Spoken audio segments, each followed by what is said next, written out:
Welcome to the channel. I'm Nate Rowland. Thanks for stopping by. Today, I figured we're going to talk about what everybody else is talking about. The MacBook Pro 2019. And we are going to pit it against my old school MacBook Pro 2017. So, let's get into it. Slam dunk, are you ready to make me? I'm lit and I'm riding the fast lane.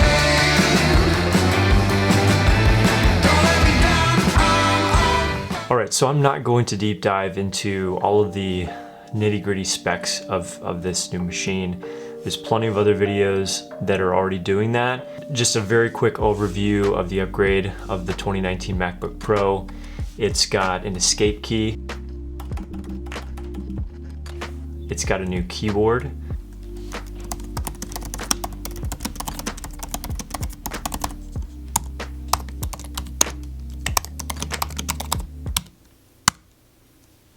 It's got an improved fan, which is nice. It's got better speakers with a wider range and more bass. Give me something good. I get wasted on the thought of you. I'm not gonna go into the specs of what you get for each price point, but what I am gonna do is I'm gonna throw everything I can at both machines from the recording that I have from this video. So for this test, I wanted to shoot a little short film showcasing the types of footage that these machines would be expected to handle for my workflow. 4K, 10-bit, H.265, 1080p at 120 frames per second, aerial footage from DJI. I know some machines or some programs typically struggle with DJI footage, and JPEG time lapses. The 2017 Pro that I've been using typically really slows down when you're importing raw time lapses from my Fuji X-T3 camera, because it's dealing with, anywhere from 300 to 500 JPEGs when you import it. So that's something that I'm really intrigued to see the difference of how the 2019 fares with that. So I'm gonna roll this short film for you that I put together. Again, this showcases all of those types of footage. And then after that, I'm gonna go through each machine and how they respond when I edit it. And we'll come back afterward.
Now what I'm using today is the Fujifilm X-T3. That's my main camera. I'm shooting in 4K. The footage is pretty cranked. It's shooting a 10-bit codec H.265.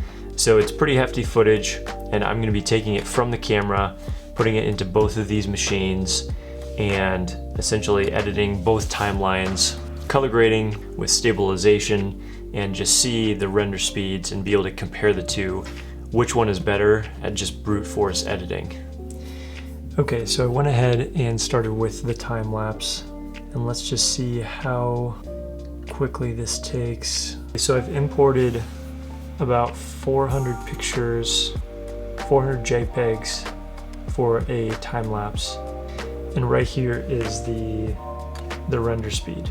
So we're already at 19%, which is, I can already tell you, is a huge upgrade compared to the 2017. Typically this whole process of importing 400 photos would take anywhere from 5 to 7 minutes on the 2017. So already at almost 50%. Once these photos are done rendering, then we'll actually be able to color grade without any sort of glitching. Okay, so as you can see from up here, the task has been completed. That render process of about 400 photos for a time lapse took about 2 minutes, maybe a little under two minutes, which is absolutely amazing. So now I've imported the footage into the project.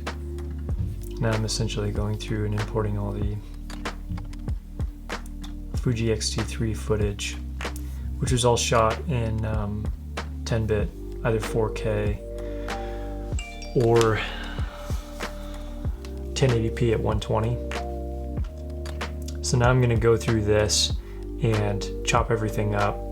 Okay, now I'm doing a DJI clip and I'm doing some basic color grading here. We'll see how it handles.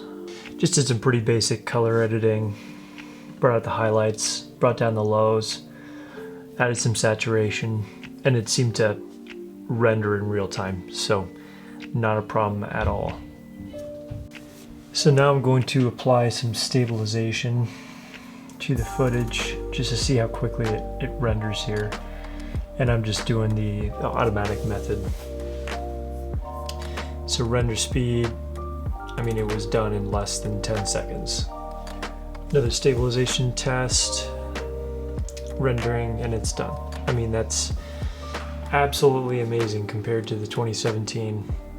Okay, so this video is done on this machine. I don't want to get too in the weeds with perfecting everything, but all in all, I am extremely impressed with the render speeds. I mean, I messed with color grading, I did some stabilization, I did some speed ramping, and all of this is with H.265 10-bit footage from the DJI as well as from my Fujifilm camera.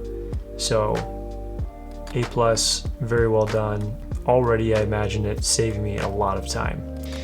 Okay, so here we have the 2017 MacBook Pro. I just imported all of the footage to the computer. Now I'm going to import the exact same footage that I did into the 2019 MacBook Pro into this one.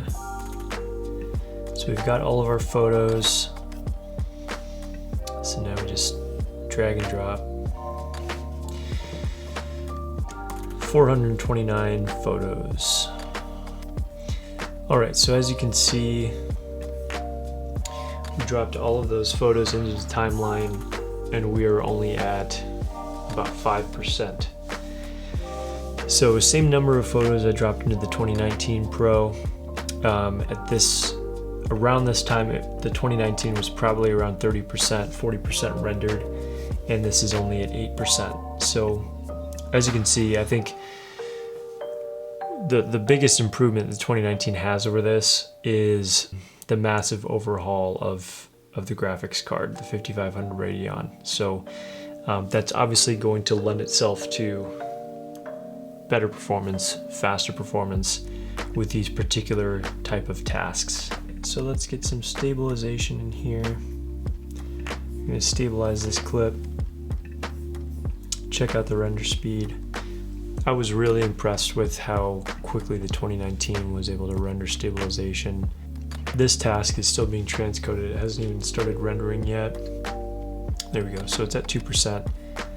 This is the same length of the clip that I dropped in 2019. So this is the same footage, same codec. This was a 4K 60 clip here, and we're only at 3% for stabilization. So it gives you a really good idea, again, just how much of an improvement the 5500 Radeon on the 2019 is over a machine like this. Okay, so this task just finished rendering. It took about 12 minutes. So that's way more than double the time it took for the 2019 MacBook Pro to render just stabilization. So now let's get to some color grading and then we'll hit up the DJI clips.